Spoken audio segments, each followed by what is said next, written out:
বিসমিল্লাহির রহমানির রহিম। ঈদ মোবারক। প্রিয় দেশবাসী, আসসালামু আলাইকুম।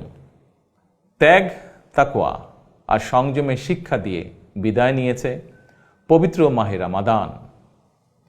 মাসব্যাপী সিয়াম সাধনার পর মুসলিম উম্মার বিশ্বজনীন ঐক্য, সংহতি, সহমর্মিতা এবং অনাবিল আনন্দের বার্তা নিয়ে এলো পবিত্র ঈদ উল ফিতর। প্রতিটি ঘরে, প্রতিটি পরিবারে ঈদ আনন্দ পৌঁছে যাক সকলের তরে। আসুন আমরা রমাদানের আদর্শে উদ্বুদ্ধ হয়ে একে অপরের সঙ্গে পবিত্র ঈদ আনন্দ ভাগাভাগি করে নেই। ঈদ উল ফিতর উপলক্ষে আমি প্রিয় দেশবাসীকে জানাই পবিত্র ঈদ উল ফিতরের শুভেচ্ছা।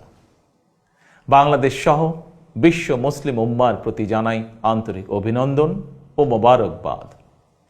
ঈদ মোবারক। আল্লাহ হাফেজ।